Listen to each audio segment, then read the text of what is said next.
Bonjour à toutes et à tous. Alors, dans cette vidéo, on va apprendre à encadrer un nombre réel à 10 puissance moins n, où n est un entier naturel. Alors, l'exercice est le suivant. Vous prenez racine carrée de 2, par exemple, ou pi, par exemple, et l'exercice, on vous demandera encadrer racine carrée de 2 à 10 moins 3 près, puis à 10 moins 4. Et là, vous pouvez rajouter près. Souvent, il y a ça qui est écrit. Alors, qu'est-ce que ça veut dire? Eh bien, ça veut dire que vous devez trouver un nombre ici et ici. Alors si c'est à 10 moins 3 près, eh bien, il faut juste qu'il y ait 3 chiffres après la virgule, un nombre qui soit inférieur ici et ici. Donc qu'est-ce que ça nous donnera? Ça nous donnera 1,414, d'accord, et 1,415. Mais il faut bien remarquer quelque chose, c'est qu'il ne suffit pas de trouver un nombre là et là.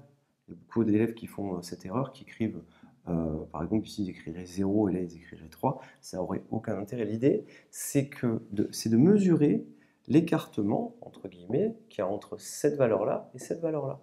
Et regardez, 1,415 moins 1,414, ça nous donne 0,001. Ainsi, vous voyez que l'écart entre cette valeur et cette valeur, eh bien, il est égal à 10 puissance moins 3. 10 puissance moins 3, ça vaut 0,001.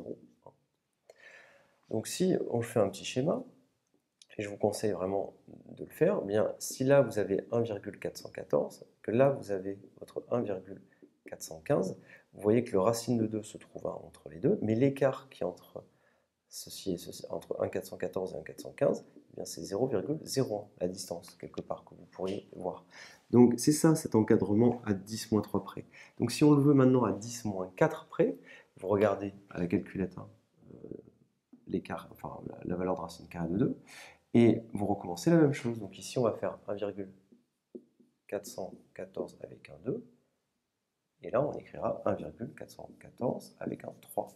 Et vous voyez bien que l'écart entre cette valeur et cette valeur est égal à 10 puissance moins 4, c'est-à-dire 0,0001, et que racine carrée de 2 est compris entre cette valeur et cette valeur. Alors, regardez, juste, quand on le fait bien, 1,414 avec un 2, ça veut dire qu'il n'y a que des zéros ensuite. Et quand vous écrivez 1,414 avec un 3, ça veut dire qu'il n'y a que des zéros ensuite. Et vous voyez bien que cette valeur-là, elle est comprise entre celle-là et celle-là. Celle-là, elle est plus petite, celle-là, elle est plus grande.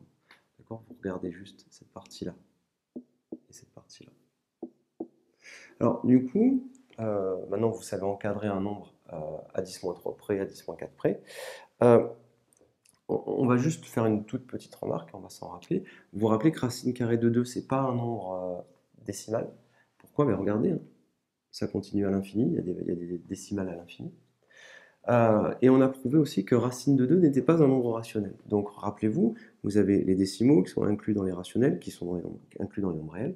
Et bien ici, la valeur qui est là, et bien cette valeur-là, ça sera une valeur qui sera un nombre rationnel, mais qui ne sera pas un nombre décimal. Donc ça, par exemple, un tiers, ça on l'a déjà vu. Un tiers, c'est un nombre qui est rationnel, mais qui n'est pas décimal. Et notre racine de 2, eh bien, comment est-ce qu'on peut le voir? Comme il n'est pas décimal, il n'est pas ici, il n'est pas rationnel, eh bien, racine de 2, on pourra le représenter et le voir ici. Vous voyez un nombre réel qui n'est pas rationnel et pas décimal, alors que 1 tiers, dans la vidéo qui précède, on l'a démontré, c'est un nombre rationnel qui n'est pas un nombre décimal. Voilà tout ce qu'il fallait savoir. Je vous remercie et à très bientôt.